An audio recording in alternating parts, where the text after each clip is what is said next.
Les pido, hermanos, que vayan conmigo a Marcos, capítulo 16. Evangelio de Marcos, capítulo 16. Vamos a leer los versículos 1 al 8. Pasado el día de reposo, María Magdalena, María la madre de Jacobo y Salomé compraron especias aromáticas para ir a ungirle. Y muy de mañana, el primer día de la semana, llegaron al sepulcro cuando el sol ya había salido. Y se decían unas a otras: ¿quién nos removerá la piedra de la entrada del sepulcro? Cuando levantaron los ojos, vieron que la piedra, aunque era sumamente grande, había sido removida. Y entrando en el sepulcro, vieron a un joven sentado al lado derecho, vestido con ropaje blanco, y ellas se asustaron. Pero él les dijo: no os asustéis, buscáis a Jesús Nazareno, el crucificado. Ha resucitado, no está aquí. Mirad el lugar donde le pusieron. Pero id, decid a sus discípulos y a Pedro: Él va delante de vosotros a Galilea, allí le veréis tal como os dijo. Y saliendo ellas, huyeron del sepulcro, porque un gran temblor y espanto se había apoderado de ellas, y no dijeron nada a nadie, porque tenían miedo. Hace muchos años, alguien me preguntó cómo podía estar seguro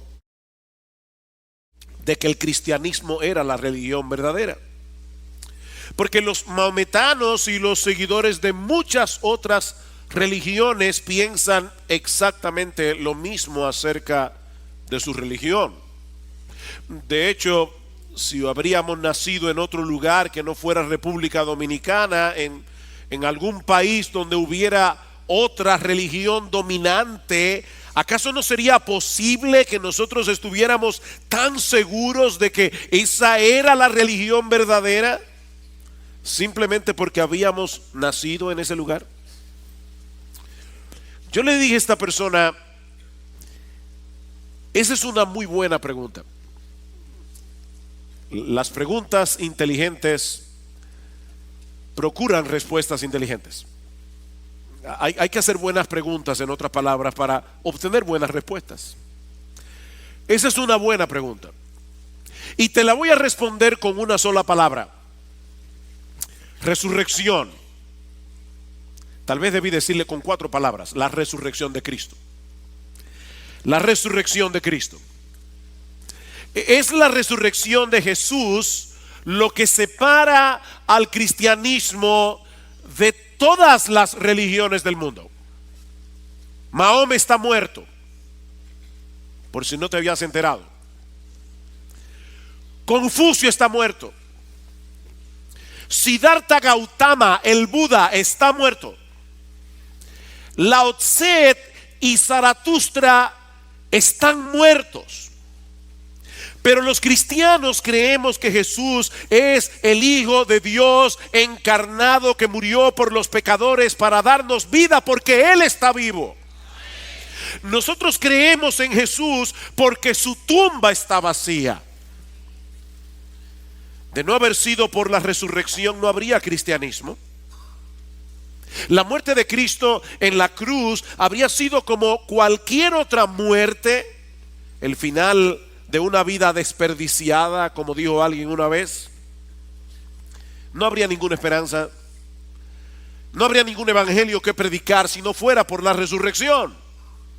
Esa es la tesis del apóstol Pablo en el capítulo 15 de su primera carta a los Corintios, que es el gran capítulo del Nuevo Testamento sobre el tema de la resurrección. Algunos en la iglesia de Corinto, influenciados por la filosofía griega, estaban negando la realidad de la resurrección corporal. Y Pablo tiene que decirles en el capítulo 15, a partir del versículo 13, que si no hay resurrección de muertos, tampoco Cristo resucitó. Y si Cristo no resucitó, vana es entonces nuestra predicación, vana es vuestra fe. No habría perdón de pecados, dice Pablo, si Cristo no resucitó. Y todos aquellos que murieron confiando en Jesús, en realidad están ahora tan muertos como cualquier otro. Si hemos esperado en Cristo para esta vida solamente, somos de todos los hombres los más dignos de lástima, dice Pablo en 1 Corintios 15, 19. ¿Oíste eso?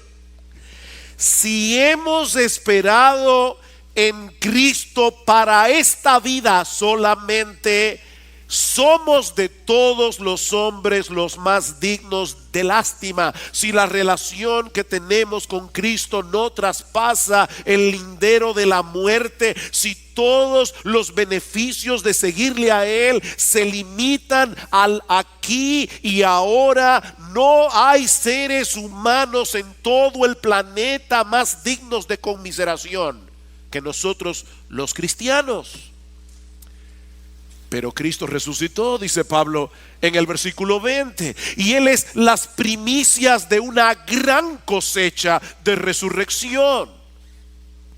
Y es ese gran evento que sustenta nuestra fe, el que estaremos estudiando en la mañana de hoy al llegar al último capítulo, y lo digo con una tristeza, al último capítulo del Evangelio de Marcos.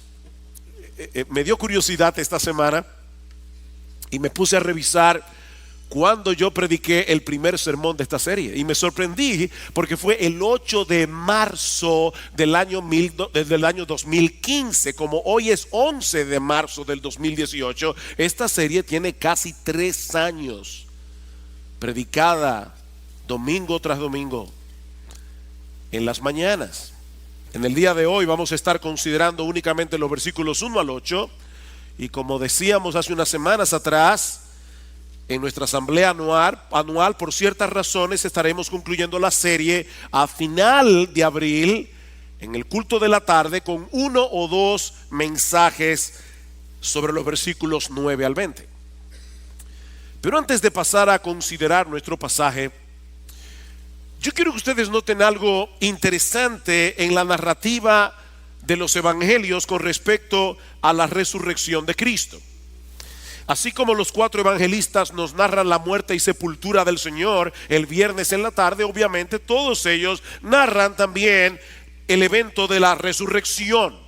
Y cada uno de estos relatos contienen detalles particulares que no se encuentran en ningún otro de los evangelios. Eso quiere decir que si nosotros queremos tener un cuadro completo de lo que sucedió ese domingo en la mañana, tenemos necesariamente que leer los 4 evangelios. Sin embargo, al leer en Mateo, Marcos, Lucas, Juan, el relato histórico de la resurrección de Cristo, nos damos cuenta que falta algo. Y para ser honestos, mis hermanos, yo nunca me había dado cuenta de eso. En 40 años leyendo la Biblia, nunca me había dado cuenta hasta esta semana, o creo que fue hace 2 semanas atrás, que en los relatos de los evangelios hay un elemento que nosotros esperaríamos que estuviera allí, pero no está allí. ¿Saben cuál es? El evento mismo de la resurrección. Qué sorprendente. Ninguno de los evangelistas nos dicen cómo fue que Jesús resucitó. Nos narran con todo lujo de detalles lo que sucedió durante la crucifixión, aún nos dicen algunas cosas de cómo fue sepultado, pero no encontramos un solo detalle en ninguno de los evangelios de qué fue lo que sucedió en el momento mismo en que el cuerpo muerto de Jesús dentro de la tumba volvió a la vida. Nos hubiera encantado, ¿verdad?, que vino una luz y entonces nada. nada. Y mis hermanos, esta es una prueba de que los apóstoles no estaban tratando de escribir una historia fantástica, un relato sensacionalista para ganar adeptos. Ellos estaban relatando por inspiración divina lo que nosotros necesitábamos saber acerca de ese evento en el que descansa nuestra fe. El Espíritu de Dios quiso poner un velo de misterio sobre cómo fue que Jesús resucitó. El Espíritu de Dios aparentemente no quería que nosotros supiéramos o nos enfocáramos en el fenómeno en sí mismo, sino más bien en el hecho incontrovertible, en el hecho irrefutable de que Jesús resucitó. Es impresionante la sencillez con la que Marcos nos presenta el milagro más extraordinario de la vida de Cristo. Y lo hace enfocando lo que sucedió con este grupo de mujeres que fueron muy de mañana al sepulcro para ungir el cuerpo muerto del Señor. Y eso nos lleva a nuestro primer encabezado, que hemos titulado Una devoción incondicional. Versículo 1 otra vez. Pasado el día de reposo, María Magdalena, María la madre de Jacobo y Salomé compraron especias aromáticas para ir a ungirle. Hemos visto ya en estas últimas semanas que el Señor Jesucristo fue crucificado el viernes alrededor de las 9 de la mañana, expira 6 horas después, alrededor de las 3 de la tarde. Marcos nos dice explícitamente en el capítulo 15, versículo 42, que fue en la víspera del día de reposo que el Señor fue sepultado. Ahora, no olviden, mis hermanos, que los judíos no marcaban el inicio de un nuevo día a las 12 de la medianoche como hacemos nosotros, sino más bien a la puesta de sol, es decir, como a las 6 de la tarde. Por lo que la víspera del día de reposo no puede significar otra cosa que el viernes en la tarde entre las 3 y las 6, el día que nosotros llamamos viernes. Los judíos no le ponían nombres a los días, le llamaban primer día, segundo día, tercer día, todo en relación con el día de reposo. Pero al viernes de manera particular le llamaban el día de la preparación, y lo vemos en Marcos capítulo 15 versículo 42, porque ese era el día en que los judíos se preparaban para poder guardar apropiadamente el sabbat, porque la ley de Moisés prohibía trabajar en ese día. Como vimos en el mensaje anterior, José de Arimatea se armó de valor ese viernes en la tarde y le pidió a Pilato el cadáver de Jesús para colocarlo apresuradamente en un sepulcro que había sido excavado en la roca, dice en Marcos 15:46. Y sobre la entrada José de Arimatea mandó poner una gran piedra. Un detalle importante que Marcos incluye en este capítulo es que había un grupo de mujeres, discípulas fieles de Jesús, que le habían servido durante su ministerio en Galilea y que se habían quedado hasta el final de la crucifixión. Y algunas de esas mujeres siguieron a José de Arimatea y a Nicodemo, que se añadió un poco más tarde, para ver dónde estos dos hombres, ellas no sabían que José de Arimatea y Nicodemo eran discípulos de la secreta de Jesús. Así que ahora de repente ven estos dos individuos, miembros del Sanedrín, que toman el cuerpo de Jesús. Así que ellas los siguen secretamente para ver dónde estos hombres llevaron el cuerpo. Debido a la llegada del sabbat, estas mujeres no pudieron preparar adecuadamente, como probablemente hubiesen querido, el cadáver de Jesús. Pero tan pronto concluyó el día de reposo, a la puesta del sol del sábado, y las tiendas y los bazares volvieron a abrir por unas pocas horas, estas mujeres salieron apresuradamente a comprar especias aromáticas y en la madrugada del domingo fueron a ungir el cuerpo del Señor. Esto era algo que los judíos acostumbraban a hacer con el cadáver de sus seres queridos, como una expresión de amor.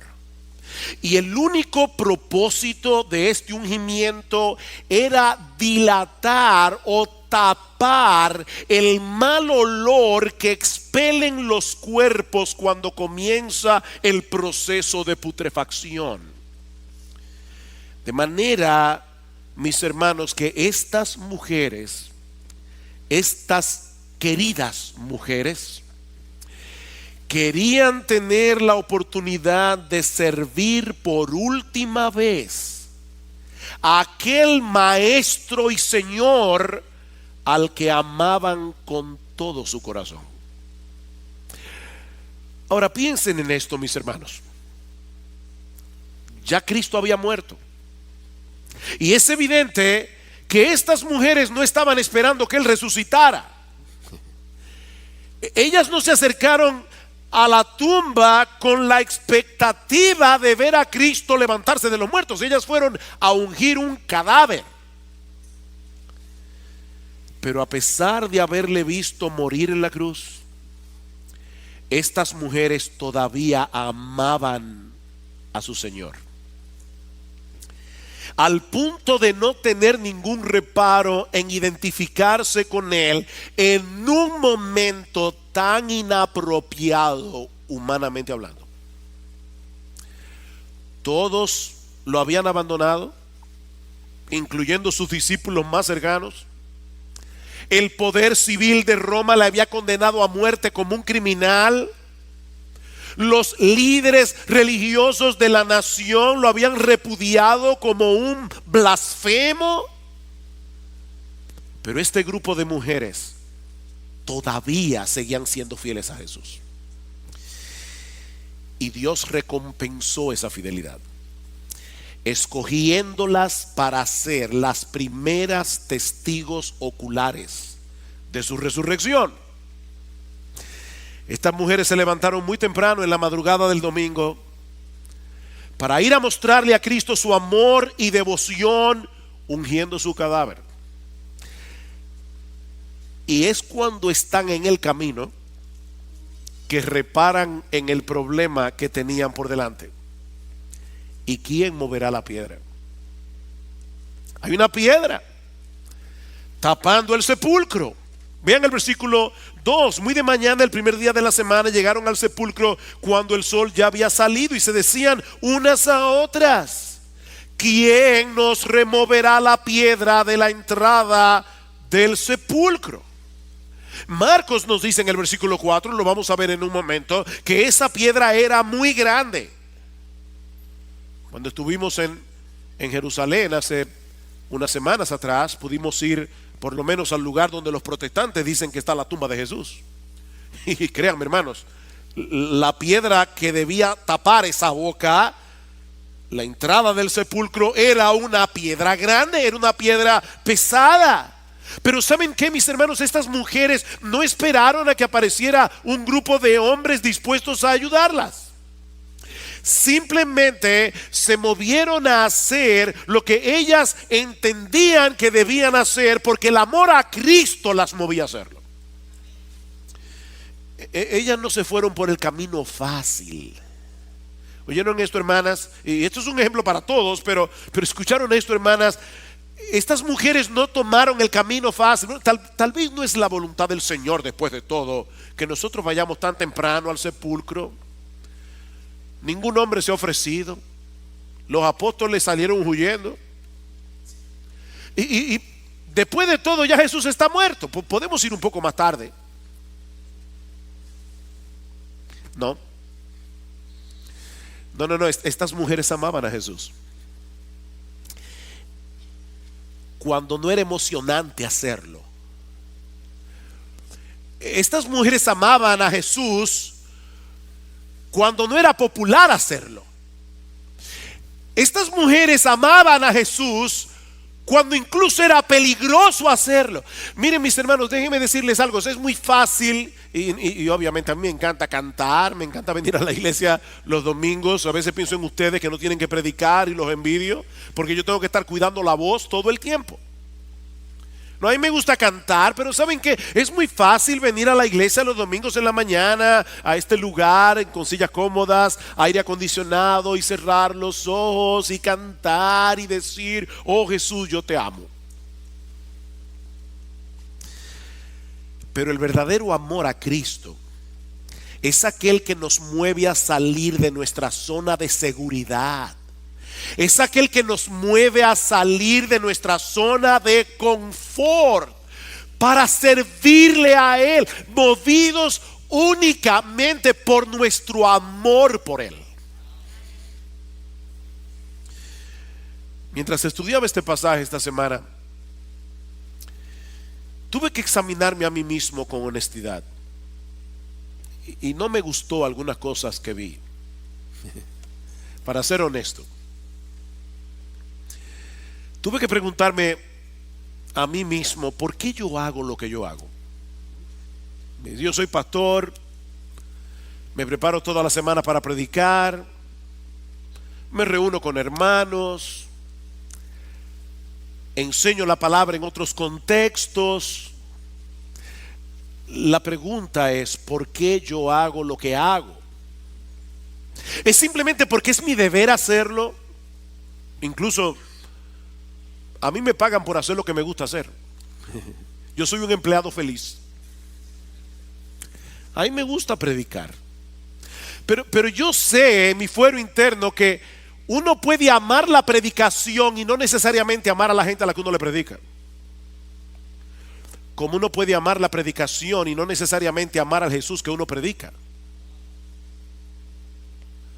Mis hermanos, estoy tratando de ser bien honesto. Yo tuve que ser honesto esta semana.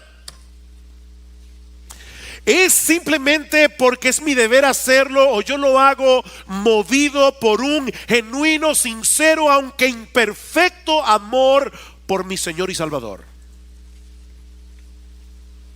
Ahora yo quiero que tú te hagas esa misma pregunta. Yo quiero que tú te examines a ti mismo esta mañana. ¿Por qué tú haces lo que tú haces? ¿Por qué tú te reúnes con tu grupo pequeño cada semana? ¿Por qué lo haces? ¿Qué es lo que te mueve a servir en la escuela bíblica? ¿O qué es lo que te mueve a servir en el ministerio de Entenderán? ¿O en Radio Eternidad? ¿O en el ministerio de traducción? ¿O de proyección? ¿O sonido? ¿O cualquier otra cosa en nuestra iglesia? ¿Qué es lo que te mueve a reunirte con otro creyente para discipularlo? ¿Qué es lo que te mueve a salir de tu casa y visitar a un hermano enfermo en el hospital? ¿Qué te mueve? ¿Qué es lo que te impulsa a hacer lo que tú haces cada día en medio de tu familia? ¿Qué es lo que te impulsa a hacer lo que tú haces en medio de tu trabajo? ¿Qué es lo que te impulsa a hacer lo que tú haces cuando usas los medios de la gracia o cuando estás luchando contra las tentaciones que diariamente combaten contra el alma? ¿Cuáles son los argumentos que tú traes a tu mente y a tu corazón para no pecar? ¿Es la vergüenza pública? ¿Es que te vas a sentir mal después de hacerlo? ¿O es porque tú amas a Jesús?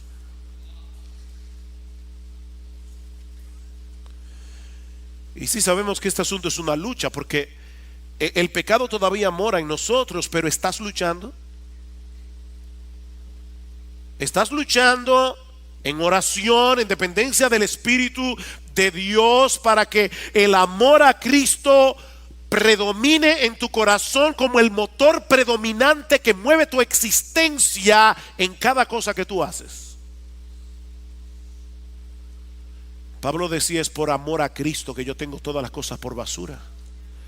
Es el amor a Cristo lo que me constriñe, lo que me mueve, lo que me motiva pensando esto, que si uno murió por todos, luego todos murieron y por todos murió para que los que viven ya no vivan para sí, sino para aquel que murió y resucitó por ellos. Es el amor a Cristo. Increíble, estas mujeres hicieron lo que hicieron pensando que Jesús estaba muerto. ¿Vieron eso? Ellas se levantaron de madrugada en un tiempo difícil a ungir el cadáver de Jesús. Mis hermanos, ¿qué de nosotros que sabemos con toda certeza que Él resucitó? Oh, mis hermanos, debemos pedir a Dios en oración, de verdad, que nos conceda crecer cada día más en un amor sincero, ferviente, apasionado a activo por nuestro Señor y Salvador. Un amor que nos impulse a salir de nuestra zona de confort, a salir de nuestra zona de seguridad para gastar nuestras vidas para Él. Debemos pedir eso en oración. De paso, me decía Gloria esta semana que había leído en cierto lugar que nosotros debemos cuidar el cuerpo de Cristo, que es la iglesia, como estas mujeres salieron a cuidar el cuerpo de Jesús. Nosotros podemos hacer lo que estas mujeres hicieron. Ellas lo hicieron pensando que iban a ungir un cadáver. Nosotros lo hacemos por un cuerpo que está vivo. El cuerpo vivo de Jesús, porque estamos vitalmente unidos a un Salvador victorioso que está sentado en gloria a la diestra de Dios. Sí, yo sé que la iglesia a veces parece un cadáver maloliente, pero está viva.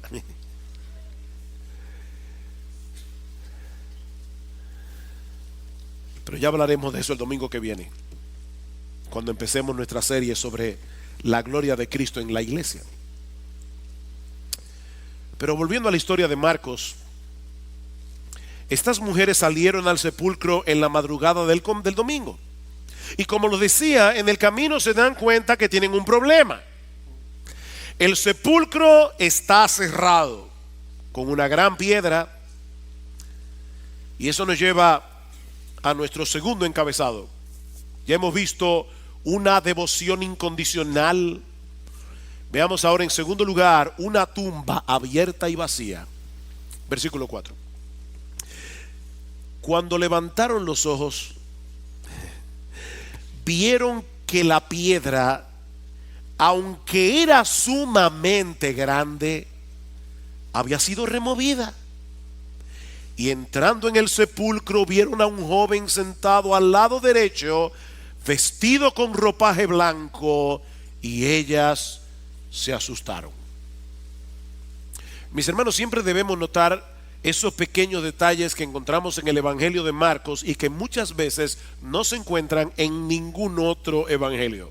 Marcos nos dice que al llegar al sepulcro, estas mujeres levantaron los ojos. Y eso nos ayuda a meternos en la escena, porque debemos suponer que por lo accidentado del terreno y porque todavía era oscuro cuando ellas salieron de casa, estas mujeres iban avanzando con sus ojos puestos en el camino, seguramente para no tropezar, hasta que de repente llegan a la tumba, levantan sus ojos y oh sorpresa,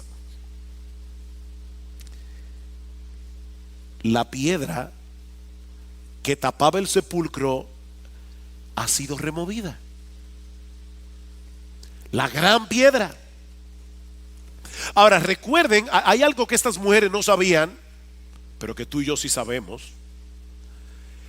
Y es que durante el Sabbat, los miembros del Sanedrín, que al principio no quisieron entrar en casa de Pilato para no contaminarse, fueron a ver a Pilato para pedirle que asegurara la entrada del sepulcro, para que los discípulos no se robaran el cuerpo y luego salieran diciendo que el Señor resucitó. Así que ellos recordaban perfectamente que Jesús había anunciado su propia resurrección y no querían dejar cabos sueltos.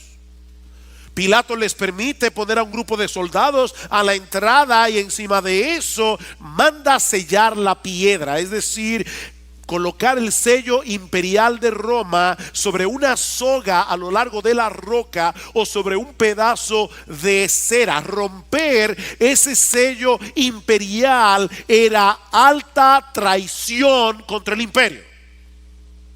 Así que Jesús está muerto, enterrado en una tumba con una gran piedra delante, sellada con el sello de Roma, y una guardia romana custodiando la entrada. Pero cuando las mujeres llegaron a la tumba, no había ningún soldado. Sabemos que todos habían salido huyendo espantados. Y la piedra estaba removida. Así que ellas deciden entrar al sepulcro y en vez de encontrarse con el cadáver de Jesús, se topan con un joven. Por los otros evangelios sabemos que se trata de un ángel, sentado al lado derecho, vestido con ropaje blanco. Una vez más, cuando estábamos en Jerusalén, en ese sepulcro de la tumba que los protestantes custodian, nos dimos cuenta de ese detalle. Cuando uno entra a la boca del sepulcro, es al lado derecho que estaba la losa donde supuestamente el cuerpo de Jesús fue colocado. Hay otra tumba que es la del lado católico y tiene exactamente la misma disposición. El cuerpo estaba al lado derecho.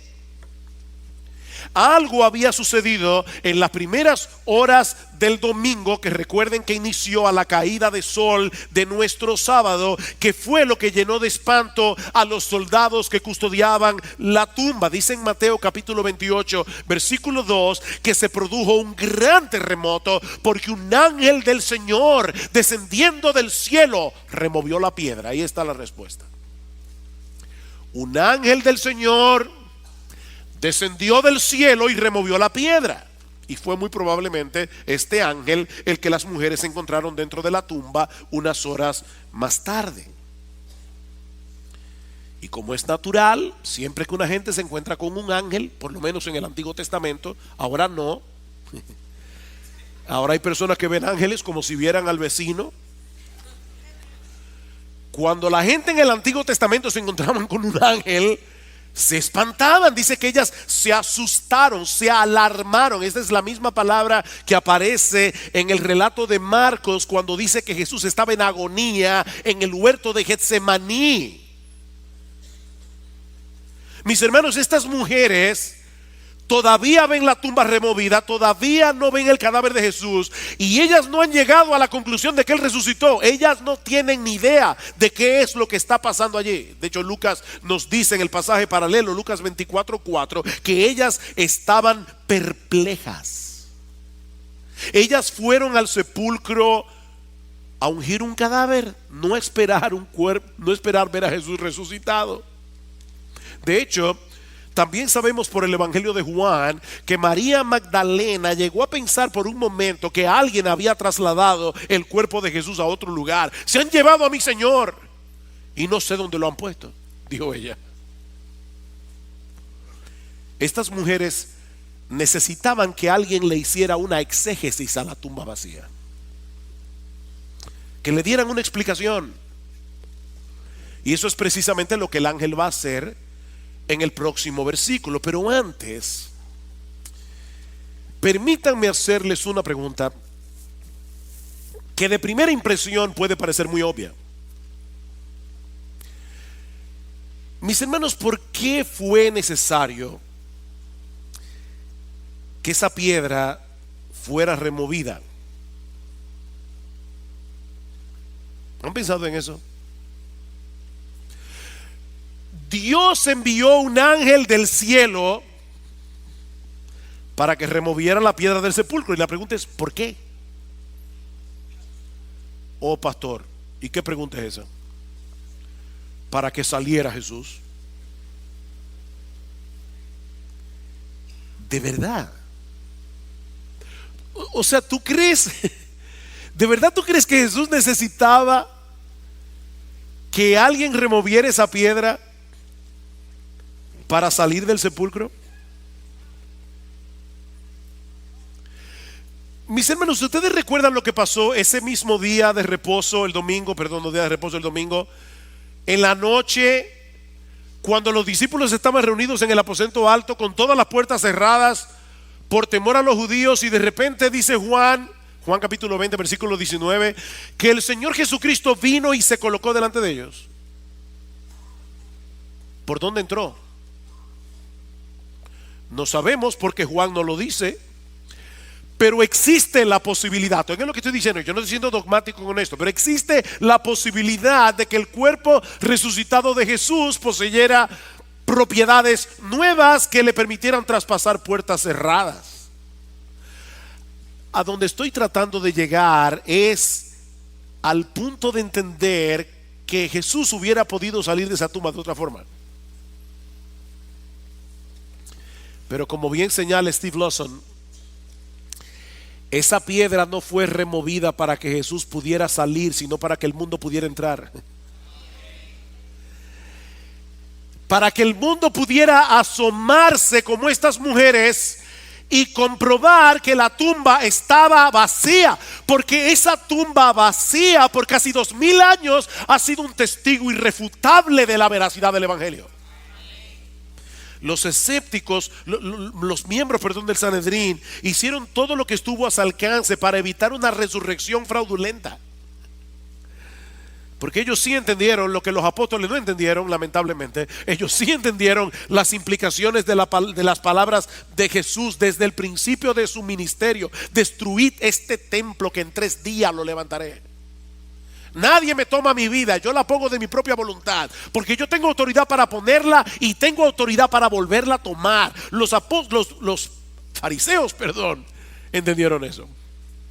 Una y otra vez Cristo dijo a sus discípulos: los líderes religiosos de Israel me condenarán a muerte, me entregarán al poder judicial de los gentiles, me van a ejecutar, pero al 3er día resucitaré. El problema que han enfrentado los escépticos a través de la historia es que nunca han podido dar una explicación satisfactoria de cómo fue removida esa piedra y cómo fue que desapareció el cuerpo de Jesús.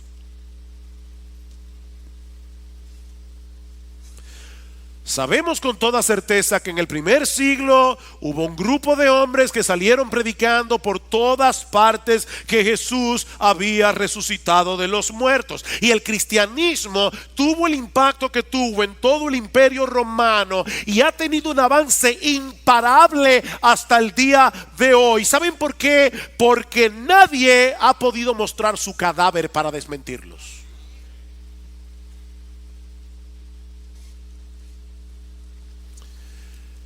La explicación que dieron los líderes religiosos de Israel, según Mateo capítulo 28, versículos 11 al 15, es que los discípulos se robaron el cuerpo.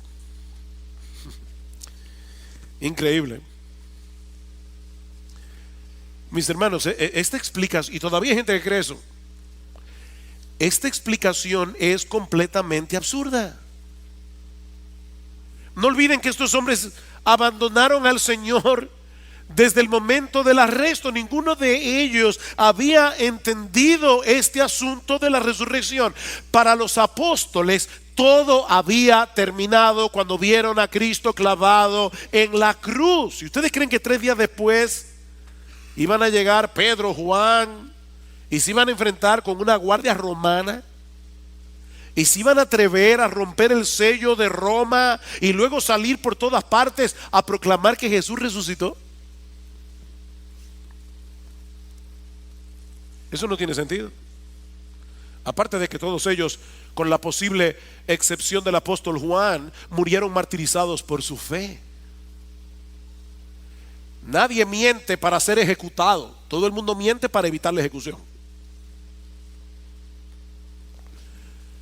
Por otra parte, ¿de verdad es lógico pensar que el Nuevo Testamento fue escrito por un grupo de personas desquiciadas que se inventaron la mentira de la resurrección y después estuvieron dispuestos a dar su vida por la mentira que se habían inventado? De verdad, lee el Nuevo Testamento. Lee el Nuevo Testamento y pregúntate si ese libro pudo haber sido escrito por un grupo de personas desquiciadas. ¿O qué explicación podemos dar a la transformación de Saulo de Tarso?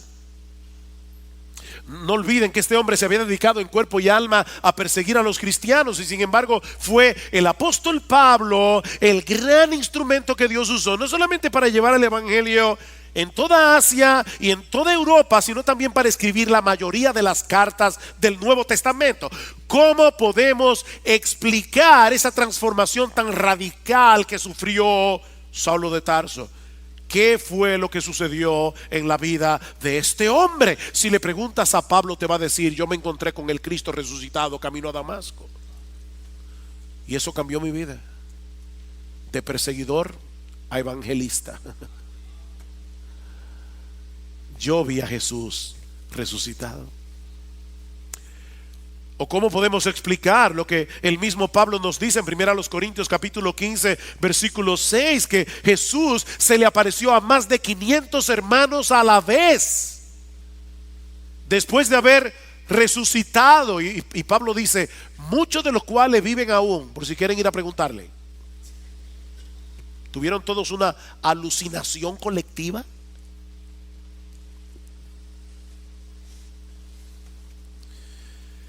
¿Qué fue lo que sucedió ese domingo en la mañana? Eso nos lleva a nuestro tercer encabezado: una explicación gloriosa. Una explicación gloriosa. Versículo 6. Pero él les dijo, el ángel, no os asustéis. Aquí está la explicación. Buscáis a Jesús Nazareno, el crucificado. Ha resucitado, no está aquí. Mirad el lugar donde le han puesto. Mis hermanos, estas mujeres acababan de escuchar de la boca de este ángel el anuncio más glorioso, el anuncio más extraordinario, el anuncio más transformador que alguna vez haya sido proclamado en la historia humana. El Señor resucitó. Nadie se robó su cuerpo. Ellas no se habían equivocado de tumba. Increíble. Algunos dicen, fue que las mujeres se equivocaron de tumba porque estaba oscuro. No, ellas no se equivocaron de tumba. Ellas fueron a la tumba que vieron 2 días antes. Pero esa tumba estaba vacía. Este Jesús Nazareno, cuyo cadáver ustedes vinieron a ungir, ya no está aquí, porque se ha levantado de la muerte con el poder de Dios, tal como Él lo había prometido. Así que, mujeres, no os asustéis. No hay razón para estar asustadas.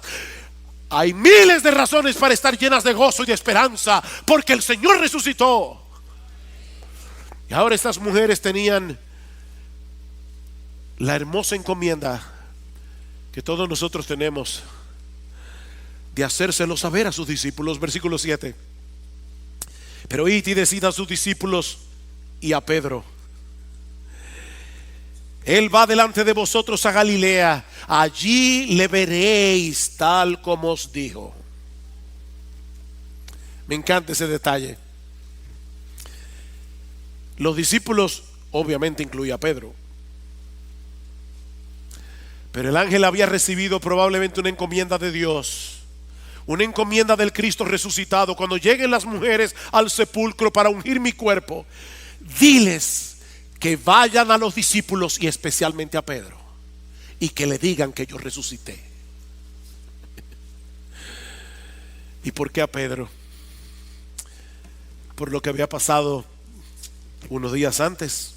Marcos capítulo 14 versículo 27. Jesús les dijo cuando salieron del aposento alto después de celebrar la última Pascua, la última cena: todos vosotros os apartaréis de mí, porque escrito está, heriré al pastor y las ovejas se dispersarán. Pero después de que yo haya resucitado, iré delante de vosotros a Galilea. Eso es lo que el ángel les está diciendo. Recuerden las palabras: díganle a los discípulos que se vayan a la Galilea, porque eso fue lo que él les dijo antes de morir.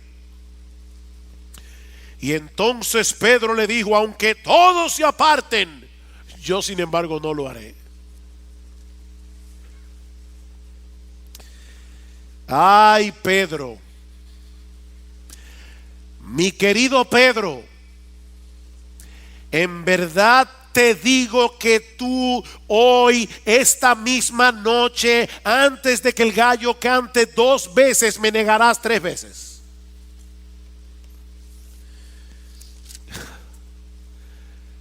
Qué amor el de Cristo. Y ahora que Cristo está glorioso y resucitado, le dice: mira, dile a estas mujeres que vayan a anunciar a mis discípulos y a Pedro que yo resucité. El Señor quiere hacerle saber al impetuoso Pedro que sus días de utilidad en el reino no concluyeron cuando lo negó vergonzosamente durante la noche del arresto. ¿Saben por qué, mis hermanos? Porque nuestro Dios es el Dios de segundas oportunidades.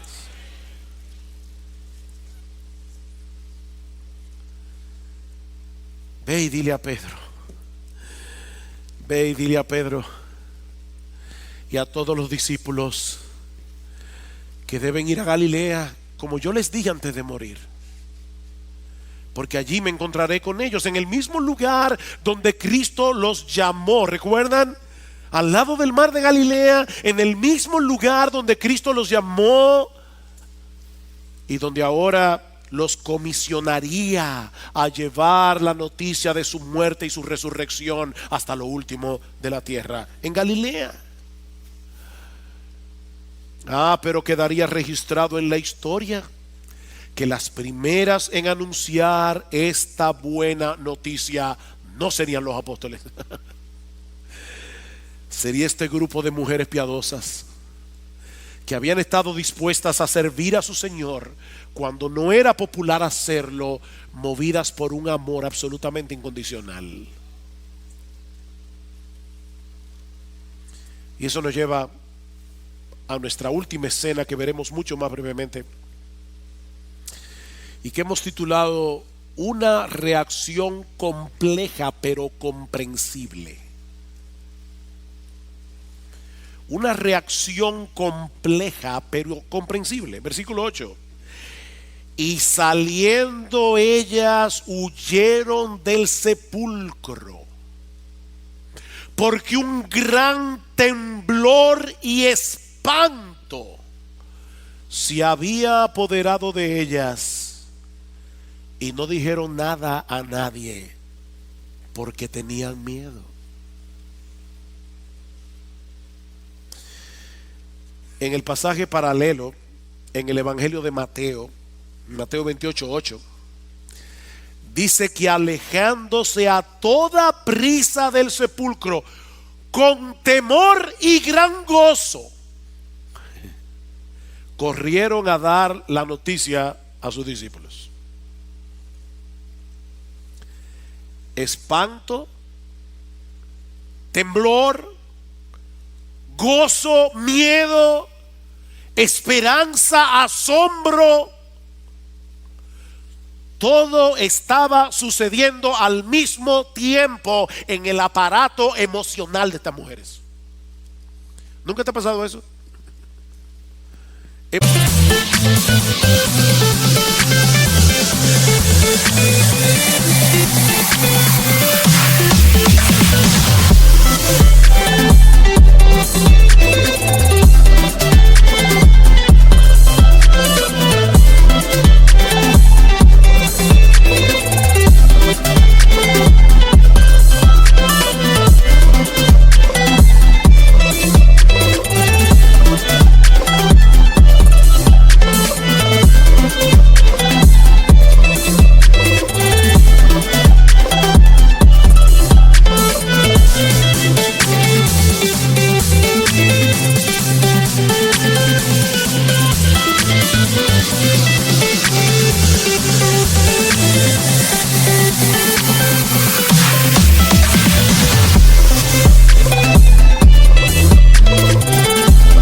Emociones mezcladas. Esto era demasiado grande, esto era demasiado glorioso como para ser asimilado todo de una sola vez. El viernes en la tarde Estas mujeres pensaban que todo había terminado, que la maldad se había salido con la suya cuando su Señor, cuando su Maestro fue condenado a morir en una cruz romana. Pero ahora se están dando cuenta que aquello no fue el final, sino el principio, que lo que parecía una derrota en realidad había sido la más grande de las victorias sobre las huestes del mal. Cristo resucitó y eso lo cambia todo. Estas mujeres salieron huyendo del sepulcro, pero con un mensaje extraordinario que comunicar a los discípulos, el mismo que tú y yo tenemos que comunicar.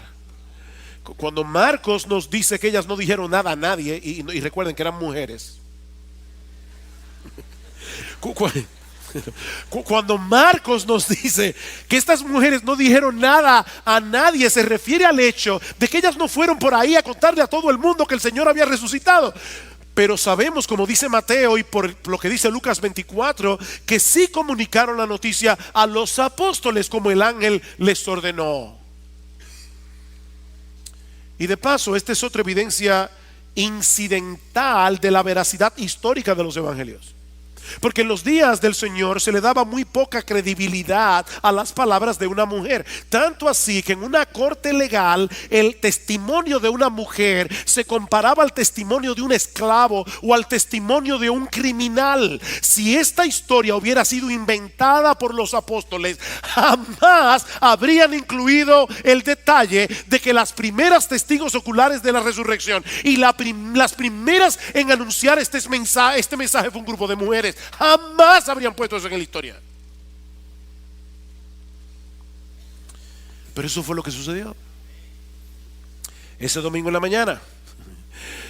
Mis hermanas, escúchenme. Dios quiso que los apóstoles que iban a colocar el fundamento doctrinal de la iglesia se enteraran de la resurrección por este grupo de mujeres piadosas.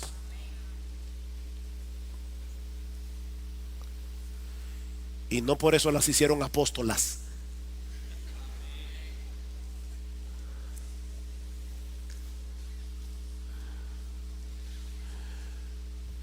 Queridos hermanos, la resurrección de nuestro Señor Jesucristo no es una leyenda mítica.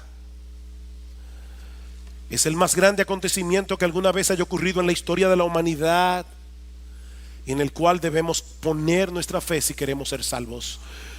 Nuestro Señor fue entregado por nuestras transgresiones, dice Pablo en Romanos capítulo 4 versículo 25, pero fue resucitado para nuestra justificación. Es por la resurrección de Cristo que nosotros sabemos con toda certeza que el Padre en los cielos aceptó su sacrificio sustitutivo en la cruz del Calvario para que ninguno de nosotros, sus hijos, tuviéramos cuentas pendientes con el tribunal de Dios.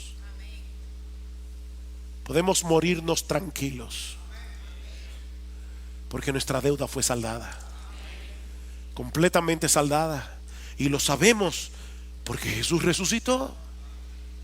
Podemos vivir con esperanza porque es por la resurrección de Jesús que nosotros sabemos con toda certeza que algún día este cuerpo en estado de humillación, como dice Pablo en Filipenses 3:21, será transformado en conformidad al cuerpo de la gloria suya.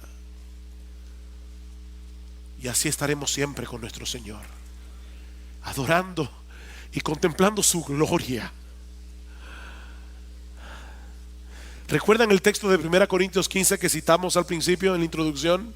Donde Pablo decía que si hemos esperado en Cristo para esta vida solamente, somos de todos los hombres los más dignos de lástima. Entonces, mi amado hermano, si tú eres creyente, regocíjate porque Jesús resucitó. Tú no eres digno de conmiseración. La esperanza que tenemos en nuestro Señor traspasará el umbral de la muerte, porque la tumba que no pudo retenerlo a Él tampoco podrá retener a todos aquellos que estamos unidos a Él por la fe. Oh muerte, ¿dónde está tu aguijón? Oh sepulcro, ¿dónde está tu victoria? Sí, en el mundo tendremos aflicción, dice el Señor. No hemos llegado al cielo todavía. Pero También sabemos que los sufrimientos de este tiempo presente no son dignos de ser comparable con la gloria que nos ha de ser revelada, como dice Pablo en Romanos capítulo 8, versículo 18, porque el Señor resucitó. Hay esperanza, mis hermanos. Hay esperanza. Hay una luz brillante, gloriosa al final del túnel. No la que ven aquellos que se mueren y vuelven. No, no, no, no, no.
Hay una luz gloriosa al final del túnel, porque la muerte será la carroza que llevará nuestras almas a la presencia de Cristo, hasta que nuestros cuerpos escuchen su voz. Y vamos a resucitar como Él resucitó. Mientras tanto, mis hermanos, proclamemos sin cansancio este glorioso mensaje, este glorioso evangelio de salvación a tiempo y fuera de tiempo. No solo porque este es un mensaje digno de ser contado, sino porque es un mensaje urgente. Este es un mensaje urgente. En ningún otro hay salvación. Óyeme, mi hermano, en ningún otro hay salvación. No lo olvides. Mahoma está muerto, Confucio está muerto, Buda está muerto, Lao Tse estaba muerto. Todos los líderes religiosos que fundaron religiones están muertos. En ningún otro hay salvación. No hay salvación fuera del Cristo resucitado, porque no hay otro nombre bajo el cielo dado a los hombres en el cual podamos ser salvos. Este es un mensaje urgente que debemos proclamar a tiempo y fuera de tiempo.